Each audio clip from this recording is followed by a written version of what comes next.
Benito Mussolini considered himself heir to the great Caesars of the past and was determined to create a great new Roman Empire. To prove his success to his own people and the world, he would acquire a new colony for Italy in Africa.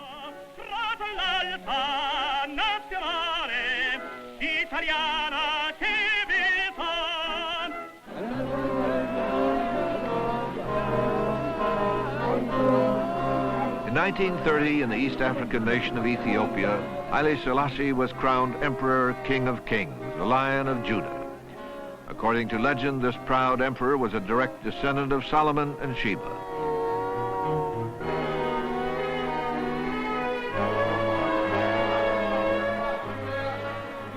Educated in Europe, he was determined to bring his 3,000-year-old primitive kingdom into the 20th century. This is a story of brutal conquest and blithe ignorance. Ethiopia, a primitive African kingdom, would soon be overrun by Benito Mussolini's mechanized fascist army. The tactics used by the Italian forces would outrage Americans. As we launched protest after protest to no avail, we would fail to recognize that what had occurred was the final chapter of a century of European imperial conquest and the first hint of the manner in which World War II would be fought.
By 1934, Mussolini had forged one of the most powerful armies in Europe. He proclaimed that it was Italy's duty and right to colonize and civilize Ethiopia. In her first attempt, Italy had been defeated in 1896. Vengeance for that humiliation would be a test of the modern Italian spirit.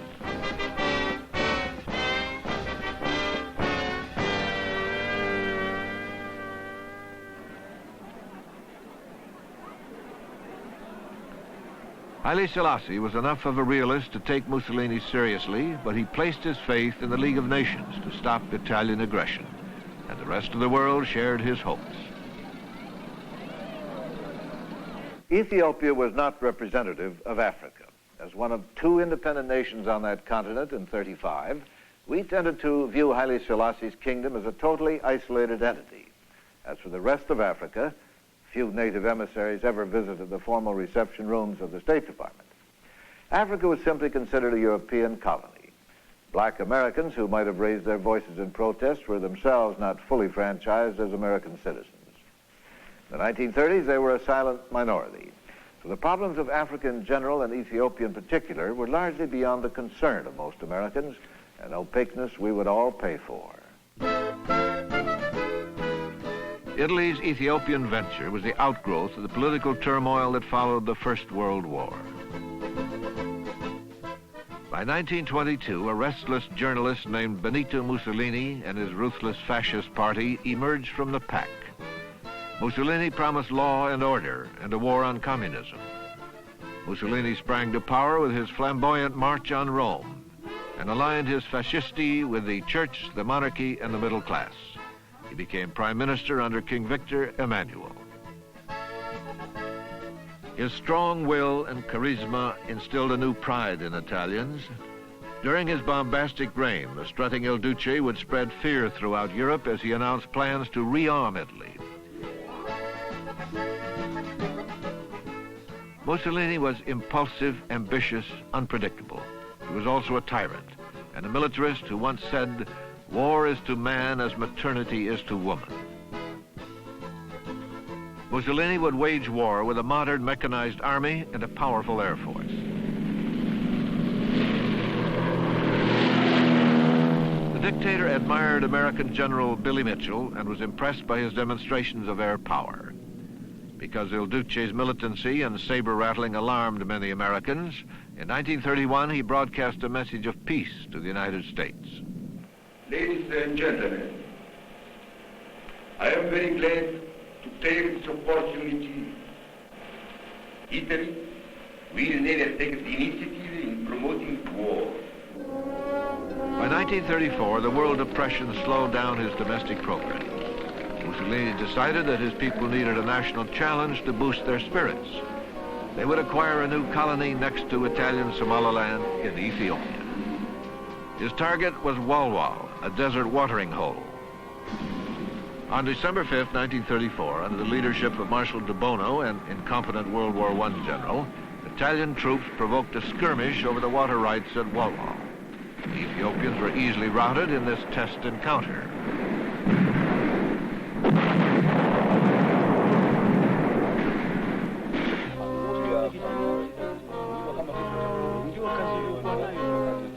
In Addis Ababa, an enraged Haile Selassie demanded that the League of Nations punish Italy. He had every reason to believe that the League would stop Mussolini. Mussolini claimed that he was provoked and that the League should instead censure Ethiopia. The League discussed the Walwal incident reluctantly, afraid to offend Mussolini, who was considered a buffer to Nazi Germany. Hitler's appearance in Venice underscored the terrifying possibility that the two fascist dictators might join forces. The Venice meeting was a disaster. In the beginning, the imperious Il Duce in complete dress regalia snubbed Hitler, who arrived in a blue serge suit. Mussolini was cool and condescending. The differences between Hitler and Mussolini were best characterized by their acceptance in the Western world, especially America. In 1928, his autobiography was serialized in the conservative Saturday Evening Post. The House of Morgan in 1926 loaned Mussolini $100 million. In a gesture of friendship, President Hoover gave fascism a boost by graciously receiving Mussolini's foreign minister at the White House. Such international figures as Winston Churchill found his policies commendable, and Will Rogers, after a personal interview, called Benito Mussolini a regular guy. Cole Porter's hit song began, "You're the tops, you're Mussolini." Even FDR had an affinity for Mussolini, who he referred to in a letter as that admirable Italian gentleman. Prior to Italy's invasion of Ethiopia, no authentic public opinion surveys were taken in the United States during Mussolini's regime, but it would be safe to say that the majority of Americans approved of Mussolini. Many actually admired him as a romantic, if somewhat clownish figure who, as the saying went, made the trains run on time. This attitude was fostered by a number of sympathetic authors and journalists. Ann O'Hare McCormick, writing for the New York Times, found Mussolini an incarnation of the ancient splendor of Rome, a revered statesman not intoxicated but mellowed by power.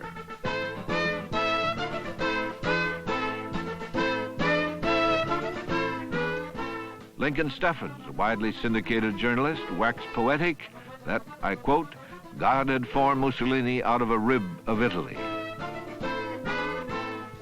As early as 1923, however, Ernest Hemingway wrote that Il Duce was the biggest bluff in Europe.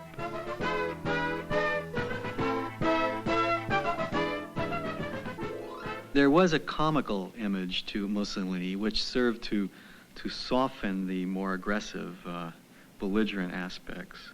But if there was a parallel, it was usually drawn between Theodore Roosevelt, a man on the horseback type of figure, who sort of took history, seized history by his own hands and bent it to his will, and reassured Americans that human intelligence and will was still in control of events.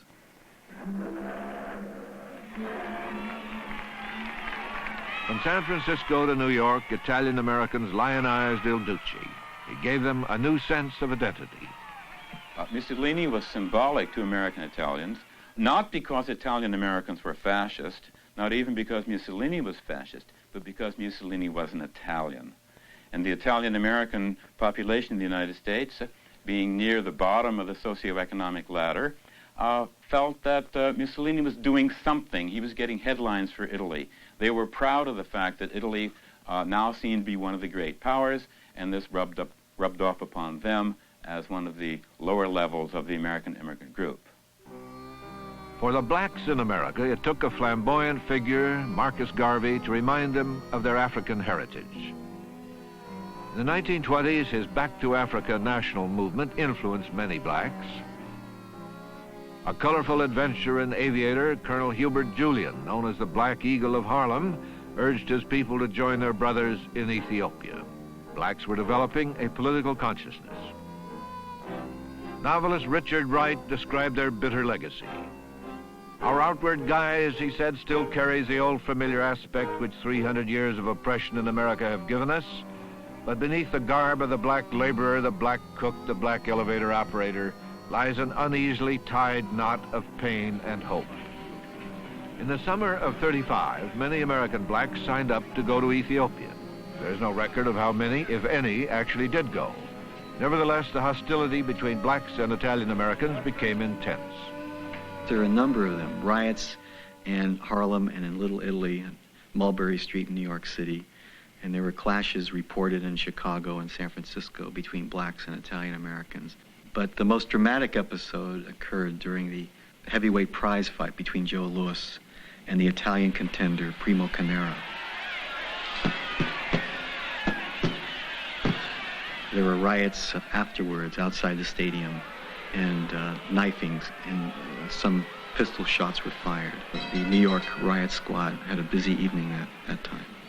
At the same time, most American blacks were far more concerned with surviving in what they considered to be a racist America. And we must remember also that these were Depression years, and that Depression years were even harder on blacks than they were on other people. So that the energies of American blacks were spent primarily on eking out a living, finding a job in Depression America. As for the national policy, it had not changed in the 30s. America was still an isolationist country, remembering too vividly the First World War. Despite what happens in continents overseas, the United States of America shall and must remain, as long ago the father of our country prayed that it might remain, unentangled and free.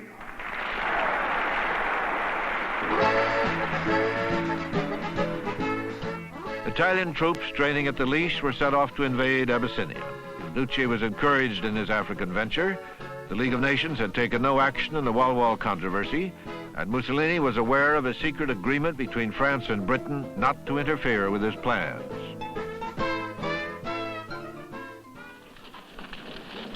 On October 3rd, 1935, more than 250,000 Italian troops, complemented by thousands of well-trained Somali natives, crossed the northern and southern borders of Ethiopia. They advanced unchallenged for 2 days.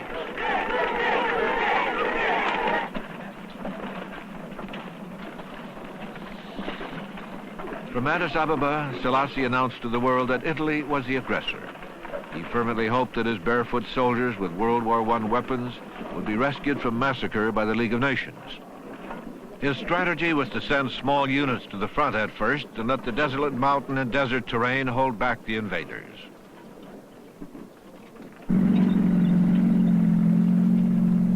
The first major confrontation was at Adawa, the site of the Italian defeat in 1896. Perhaps not since the invention of gunpowder had one army enjoyed such military supremacy.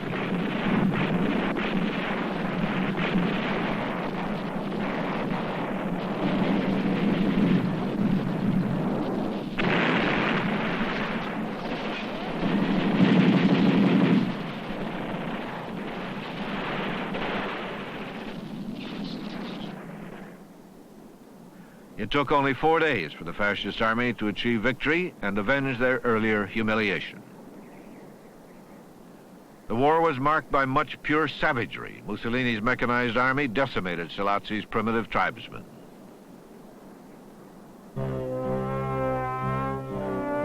Francis Pierre Laval, whose secret agreement paved the way for Mussolini's conquest, guided the League of Nations toward the imposition of only mild sanctions against Italy. The League censured Italy as the aggressor and suspended all economic relations with her, but voted against sending arms or troops to Selassie. The vote satisfied the conscience of most European leaders who refused to see beyond the hypocrisy of their actions.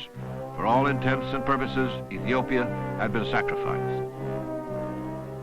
The fear of a potential alliance between Italy and Germany had paralyzed European statesmen. In un tempo in cui Roma aveva Cesare, Virgilio ed Augusto. Mussolini protested that his cause was just and resigned Italy from the League of Nations. World opinion turned against Italy. In England, where the public was revolted by Mussolini's bullyism and disgusted by the League's impotence, Italian-owned stores became targets for frustration and anger. Throughout American urban ghettos like New York's Harlem, angry blacks protested and smashed the windows of Italian shopkeepers. Nevertheless, government policy remained neutral.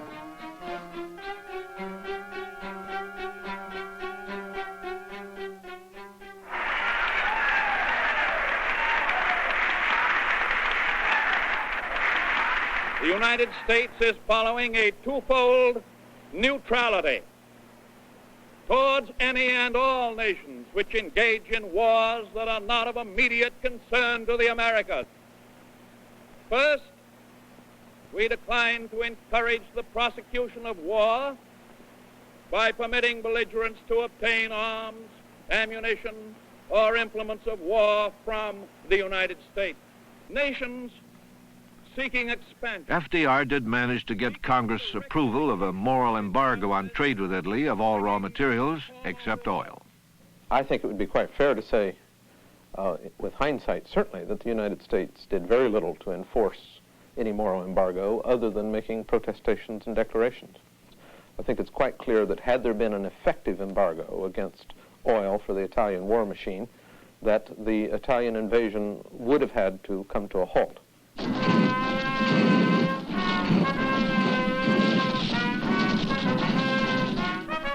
Mussolini, with a free hand to pursue the war, ordered his army to conquer Ethiopia as quickly as possible. Marshal Badoglio was put in charge and authorized to use any weapons or tactics necessary to win the war. This included mustard gas, though outlawed by the Geneva Convention. Badoglio, a witness to Billy Mitchell's demonstration of air power, now put the lesson to appalling use. Mussolini's brother Vittorio, a pilot, enjoyed killing from the air. These were his words. As the bomb fell in their midst and blew them up, one group of horsemen gave me the impression of a budding rose unfolding. Reports of poison gas, indiscriminate bombings, and other atrocities stunned the Western world. Mussolini's heroic image was tarnished by adverse, if not always accurate, press reports. There was a good deal of confusion in reporting the war because it was difficult to get to the site of the battles. Many of the reporters rushed over there with an adventurous sense of a romantic type of desert warfare, as though it would be a chapter out of T.E. Lawrence. They found out it was anything but that, and it was rather a dull and dragged out, essentially undramatic war. And as a result, a number of journalists began to fabricate stories. One consequence of that is they wrote news accounts which were definitely sympathetic to the Ethiopians and misled the public into believing that the Ethiopians were doing better than they actually were doing. So no one was prepared with the collapse of the Haile Selassie's forces.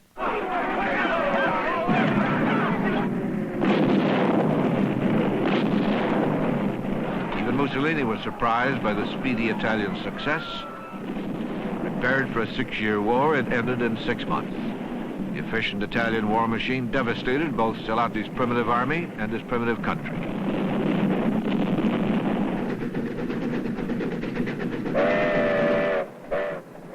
A gentle monarch was driven out of a land which, in the words of Winston Churchill, no conqueror in 4,000 years ever thought worthwhile to subdue.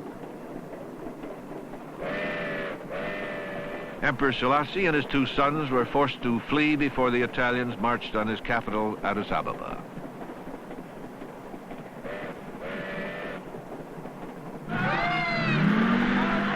About 700,000 Ethiopians were killed, about 2,000 Italians died.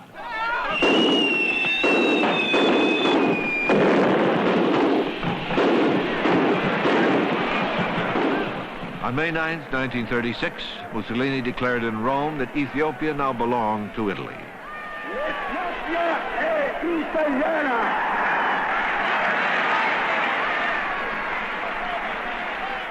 It was Mussolini's first conquest. It was also an early warning of fascist intentions, and America ignored the cry.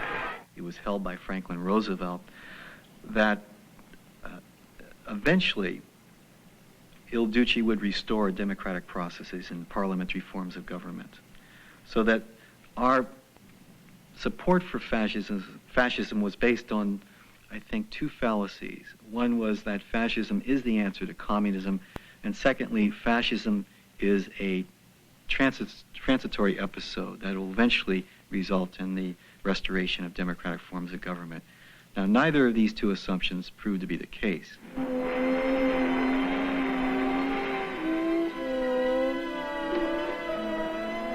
Selassie was granted exile in the guilt-ridden but generous England. However, he demanded the opportunity to address the League of Nations as soon as possible, hoping to salvage at least his self-respect.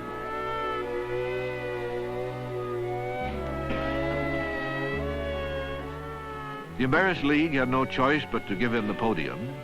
Italian journalists heaped upon him the final and most humiliating indignity. Monsieur le Président, Monsieur le...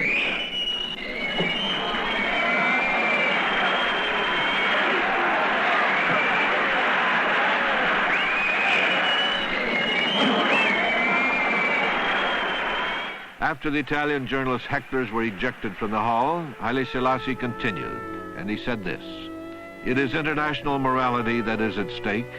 Apart from the kingdom of the Lord, there is not on this earth any nation which is superior to any other.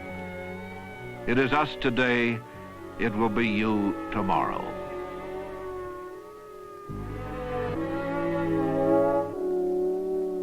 The wisdom and prophetic nature of Haile Selassie's speech at the League of Nations went unheeded. The world listened but did nothing, paralyzed by insecurity and fear of fascist military strength. By turning our backs on the Abyssinian War, the United States refused to face the fact that Mussolini's takeover of the primitive African nation was no different from traditional European colonization. Our reluctance to strongly oppose outright aggression in 1935, simply because an ocean separated us, was a policy that gratified both Hitler and Mussolini, as well as American pacifists and isolationists. The Neutrality Act of 1935, which prohibited the shipment of arms to belligerents, helped assure the victory of Italy's well-equipped modern army. The ease with which Italy overpowered Ethiopia was a signal to fascist dictators that democratic nations would not resist their urge for conquest with anything but words. Ethiopia set the stage for European conquest.